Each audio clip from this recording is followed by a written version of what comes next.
It is widely recognized that digitization is one of the most powerful tools for sustainable economic development and an enabler to achieve Africa's Agenda 2063.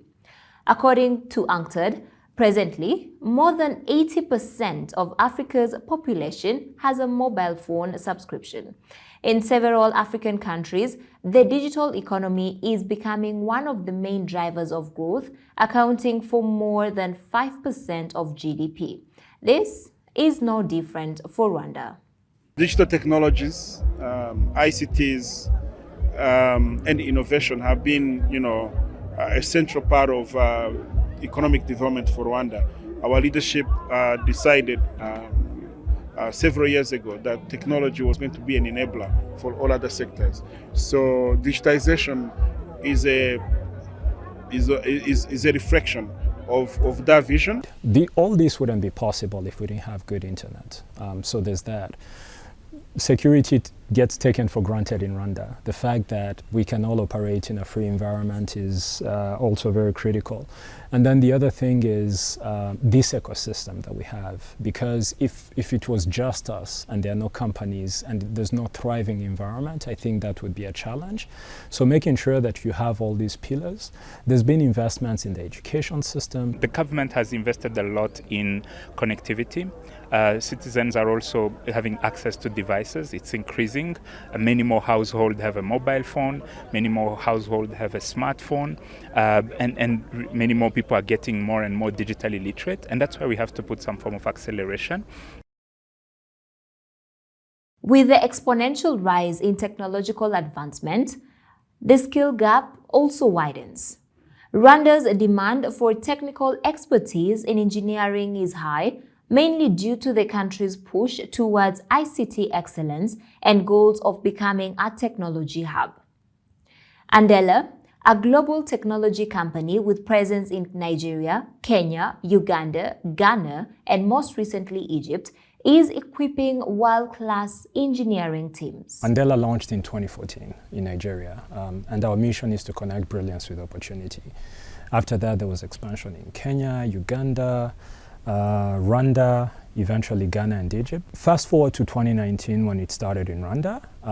When Andela started, our recruitment and how we brought talents in was through a fellowship program.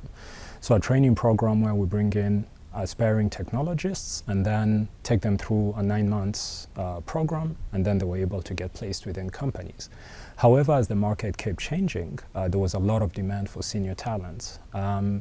And as we kept noticing this, it reached a point where Andela at a global level, our focus became the senior talents, where we would bring in senior talents and then connect them to opportunities that are available.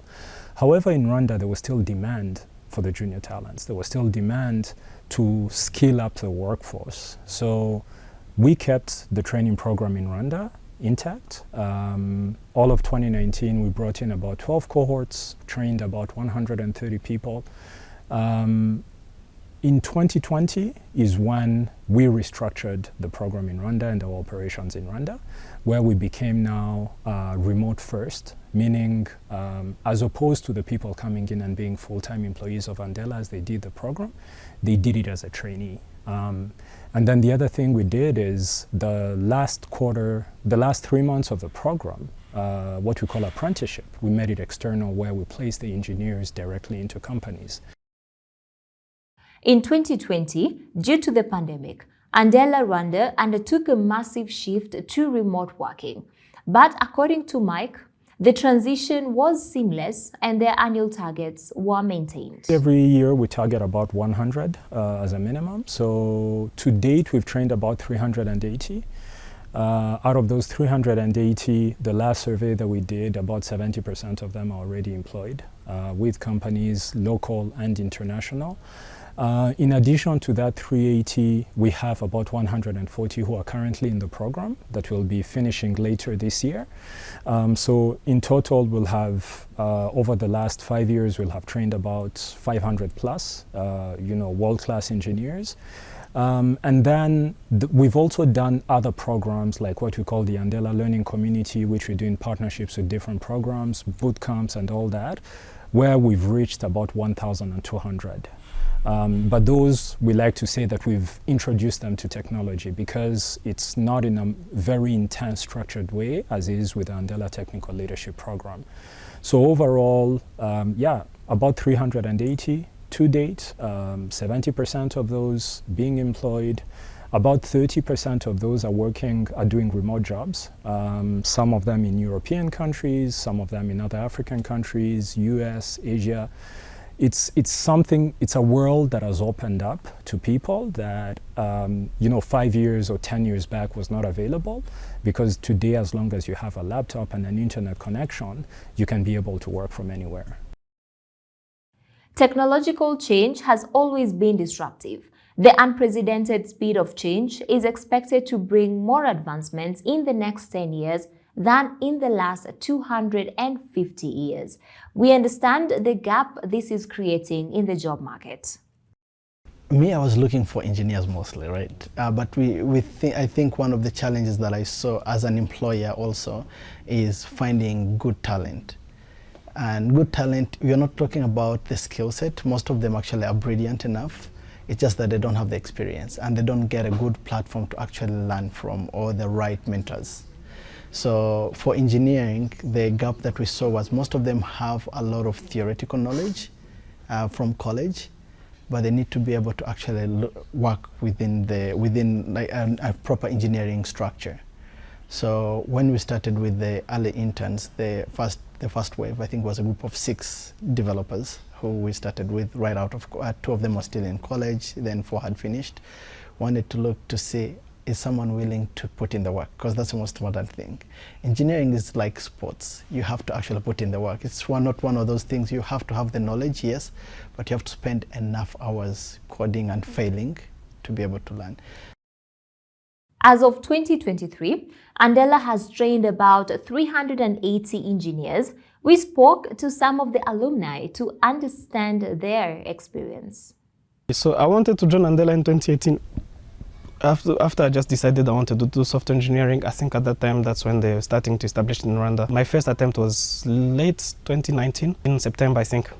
So Andela had a really fair strategy to recruit, which was we are putting you all in the same place. They call it a boot camp, and then you're going to build something. And the people who perform well, they will get in. So it was a fair try. It was a fair share for everyone. Anyone can try, and regardless of your name, your background, the language you speak, we don't care. We just want to see if you can do something. I love tech from a young age, and I remember studying computer science. I mean, even discovering computer science, it's something that I just put on a paper. I didn't know that I'll fall in love with it. And I got a government scholarship of after high school to go study computer science. So that's why I developed a love for it, and it was really challenging and hard. So after that, I went to AUCA, did computer science, and later discovered Andela from a lecturer who advised that I should check it out. So when I went there, it was 2019. I remember trying at the first week, because they do 2 weeks boot camp, and the first week they dropped me. And I remember like feeling, okay, it's because school is stressful as it is, and Andela is also hectic, so I had to first pause school and focus on Andela. And I remember trying again, and then went through the boot camp, and later on went to the Stack-Up program, which was 3 months. And we're working in teams, working on projects, doing stuff from scratch. It was, when I look back, I would say it was a good experience. Both Sharon Motesi and Josue Muhire joined Andela when it had changed their model to remote work. According to Mike, this transition enabled them to be more inclusive, especially to people outside Kigali. When we started, we only took in people from Kigali because it was a physical program. People needed to be in our offices. When we became fully remote as a company, all of a sudden while we only recruit Rwandans, anyone in Rwanda could be able to be a part of the program. As a result, about anywhere between 25 and 35% every year when we train people, those are outside of Kigali. So we'll have people in Musanze, Rubavu, Nyamasheke, different places, having access to these skills and technologies and being able to work with good companies. So in a way, I would say the impact has been really felt at different levels. We try to support them to make sure that they get the opportunities. At the moment, there's about 3 local companies that have reached out and they're looking for engineers. So whenever a company reaches out to us, we will vet and figure out the best placed engineers, like depending on their skill sets, backgrounds, and do a recommendation to companies. And right now, I mean, we have engineers at BK, we have engineers at Irembo, we have engineers at Pesa Choice, Fixer. So you're starting to get a sense of, and some of them are actually co-founding their own companies. Pesa Choice is one of the companies that has worked with Andela to get talents with different engineering skills. So today our engineering team is 16 people total, but that includes product managers and software developers, UI UX designers, and DevOps. And I think we have about 4 people who graduated from Andela. Those are full-time employees. Andela also has the apprenticeship program where we work with them. They usually will give us, last time they gave us 4 developers. We kept 1 of them. The other 3 after the program, they went on to get other jobs. For me, when it comes to what they're doing, again, it's a passion that I started with back when we were starting Pesa Choice, just to train engineers. So this has been very helpful for us, the fact that they're actually doing the early groundwork for us. Lots of startups in Kigali specifically were hiring specifically ex-Andela or Andela alumni, so people who went through the Andela programs, because it's easy to, I think there was this level of trust because everyone knew the program is really, really tough. And whoever went through it, there must be a really, really good character and skills probably. And so for me, I got into a company called Beno Holdings. I worked there for around 6 months. And then I was hired again by a new startup called Novasis at that time. And it was a startup that deals with clients. And we were having clients in San Francisco and in London. 2020. I did get a job as a product designer in HV Tech Group. And yeah, I mean, it was based on the pressure and the stress from Andela. That's what helped me to learn fast, to ask for feedback, to just be humbled by the whole experience. And then from there, I had a lot of goals to meet. I tried out, someone reached out to me on LinkedIn about BK. And they told me to send my CV, and I did, and I was called for an interview. And yeah, I tried it, and now I'm a product designer there, but it was all because of the team I was working with at the time. It felt as though I was volunteering for the team, but that led me to, deciding to take a career path as a product designer.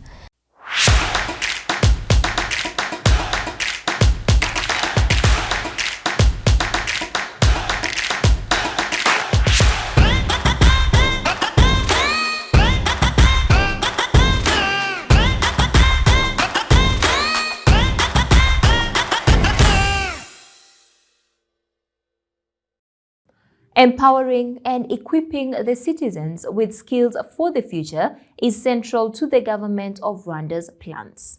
About 78 kilometers from Kigali in Burera district, Irembo, in partnership with Rwanda's Ministry of ICT and Innovation and the Ministry of Local Government, launched a countrywide campaign dubbed Gikorere.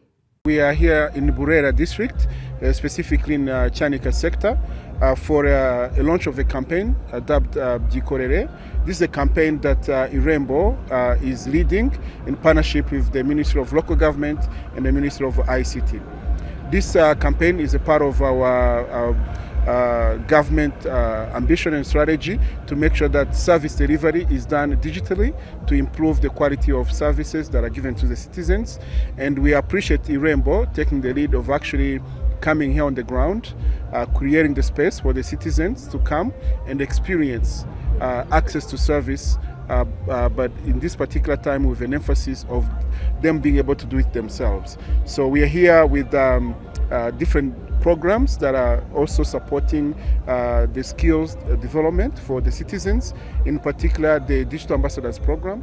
This is a program that we organize at the Ministry of ICT Innovation together with our implementing agency, RISA, to deploy. This year we are planning to deploy about 1,400 digital ambassadors who are training citizens, not only on Irembo services, but also all services delivered online. But most importantly, enabling them to access these services themselves. So it's a training on digital literacy, broadly speaking, but with an emphasis on accessing the services. With Irembo's mission to digitize government services, the idea is to make them more accessible, right? You are removing the queues at the government agency, you are removing the tedious processes, them not knowing where to go for what services, and you put them online. But then when you put them online, it's also important to do the full accompaniment so that citizens are able to actually engage with the digital aspects of the service. And so that's why we want to launch this campaign, Dikorere, so that citizens can self-serve themselves. But not only self-service, but it's also building the digital confidence to be able to engage with a new digital lifestyle, if you want. That starts with Irembo services to engage with government services that any citizen will need at some point. But I believe it extends even more in other aspects of what they do on a day-to-day basis, whether it's farming or small businesses or anything that a citizen could be doing. Once they build that digital self-confidence with Irembo services and government services, they end up being much more digital native, if you want. I had the opportunity to walk around the stands and get to interact with some citizens. Some of them, a 60-year-old lady who had the feature phone, and she was trying to find a way to save our USSD code so that she doesn't have to remember it all the time. They are very engaged and they feel extremely empowered that they can do most of this themselves. There is a deadline to apply for the new year for the community-based health insurance coming with the budget that starts in July. And so she looks forward to use the service to apply by herself or her family's health insurance for the next fiscal year. And so I think there is so much engagement, and we love to see, especially in a rural district like this one, the engagement and the need to know and the need to take control of the information and the services that they get to engage with on a day-to-day basis. So it's a very, very successful event, and we're really, really happy to see the engagement that's there. And I think it motivates us to continuously build technology that serves everyone equally and that leaves no one behind. Digital transformation could be a game changer for the African continent. It is an opportunity to boost economic growth. However, with the advancement of this, the digital divide is also widening. Rwanda has taken an approach of being citizen-centric and leaving no one behind. As you know, government of Rwanda started a journey of digitization many years ago, laying out infrastructure, improving connectivity services, bringing more service providers, both from a connectivity perspective, but also devices. Where we are now, the digital divide is mainly caused by affordability, where devices in some cases are not affordable. Number two is skills. So I mentioned our emphasis around training citizens with skills. So currently we are working hard with different partners, especially in the private sector, to make sure that we design schemes that promote device acquisition in a more affordable way, and probably in different schemes that are creative in how device acquisition can be, should not be a one-time payment, which has been really the case mostly, to increase affordability, put in place subsidies where possible, but also guarantees for banks, telecom companies and other providers to lower the costs of devices. Number two is on digital literacy, as I mentioned. So the recent census highlighted that especially in rural areas or in communities where there is limited digital literacy, adoption of technology has not been as the same in urban settings. So the digital ambassadors we're deploying across the country, they're going to be embedded in level of communities, working on a day-to-day with citizens, accompanying them on their journey of acquiring digital literacy. I think thirdly is also the quality of connectivity and the cost of connectivity. We continue to invest and also encouraging the private sector to design programs that enable lowering cost of connectivity, but also making even the quality better across the country, building more towers, but also on broadband, making sure that we promote fiber to the home and other different technologies that can enable access to internet. For Rwanda to achieve its set target and for the citizens to develop a digital lifestyle, fast-tracking digital coverage, internet and mobile penetration is crucial. When you look at coverage, we are more than 95% coverage of internet. When you look at mobile phone subscription, we are also more than 90%. So what that tells you is that the gaps are actually in the usage, which is adoption. And so, as I mentioned, the key limitations is, again, affordability, skills, as well as quality of coverage and also affordability of the internet. So I think when I look at the rates where we are today, there is an opportunity. There is an opportunity to accelerate these efforts. And I think in terms of rolling out more infrastructure, that's also part of the plan to make sure that the capacity that is already deployed by private companies, but also the national network, can be consumed. So content is important. Irembo is an example of services that can be consumed by citizens, but we are encouraging even more from government services. We have a program at the Ministry of ICT and Innovation that we call Mass Service Digitization. It's looking at bringing even all the other services that are not yet on the platform. Some will be on Irembo, others will be digitizing the different processes within institution. And the goal is, again, to increase the content, because if you have the device, you have the skills, you have the connectivity, now it's the content. We have about slightly over 100 services, and we currently process more than 20,000 applications every day. The concentration of services between urban and rural areas, it really varies from service to service. You know, in urban areas, there is sometimes a lot of services that are related to, let's say, traffic services for national police. In rural areas, there is more land transfers and local government services and so on and so forth. There are really uniqueness about the service, which informs where and how it's used the most. But essentially, adoption is countrywide, is somehow similar. It's just that it tends to vary on a service-by-service basis. When we look at it globally, I would say about 17 million transactions have been recorded through Irembo for the past 7 years. And currently, we're basically averaging maybe tens of thousands of transactions on a daily basis and maybe hundreds of thousands on a monthly. We've listed over 100 services that range from services where you're basically just paying for something or trying to get a document, paying for fines, trying to get your passport, or you name it.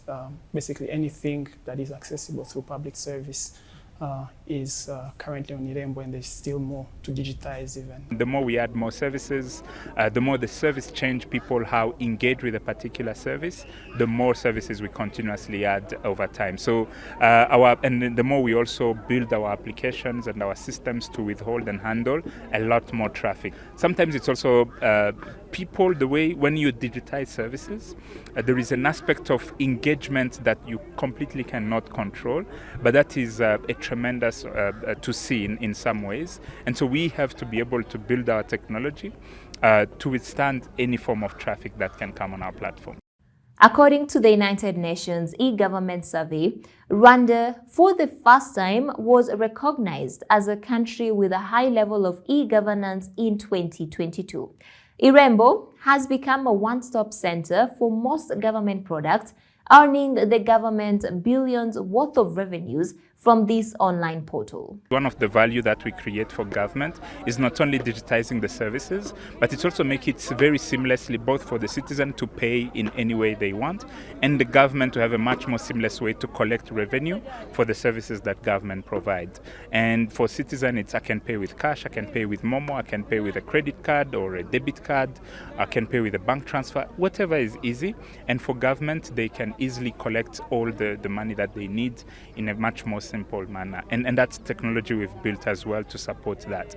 And since we started doing this, we've helped government collect more than $300 million US. That's since 2014 when Irembo started operation. And that is constantly increasing based on how much and how more services we get to add. And so that has allowed us to be able to continuously invest in improving and developing the technology and maintaining it stable and ensuring that it can do a lot more complex tasks, provide many more services. We have planned to add, a lot more services, to have more than 1,000 services on our platform in the coming months. And so we do quite a lot, and we plan to do a lot, and there is a way we find ways to invest in constantly improving the technology that we do. As Israel says, Irembo has been constantly working at improving their technology.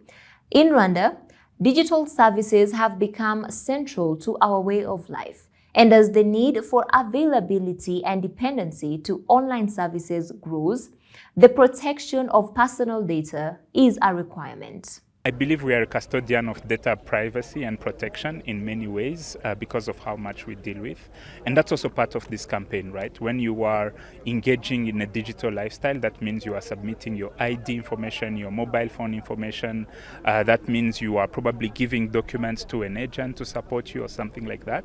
So we are also teaching citizens how to be much more custodian of their own data and much more confident in the usage of their data and the responsibility that any one of us who use their data have to do. And so on our side as well, we've put in place all the right measures and mechanisms to ensure that we are protecting people's privacy, we are protecting people's data. There are also regulatory frameworks in the country, for example, the Data Privacy and Protection Law that's coming in force later this year, that allows us to build those guardrails to ensure that the data is safe and protected. And I think it's really part of the value that we provide as well on both ends, whether it's for the citizen who's entrusting us with their personal data when we process their application, but also for government whose data we process when we are facilitating this transaction. From an infrastructure perspective, there are legal frameworks that we work within. Things like we can't host data in the cloud for most of these services that have personal identification information. Is already something that we work with, and we also try to get audited on a regular basis with our security, just to ensure that there are no breaches that we haven't thought about, and basically readjusting to ensure that we are highly secure as a platform.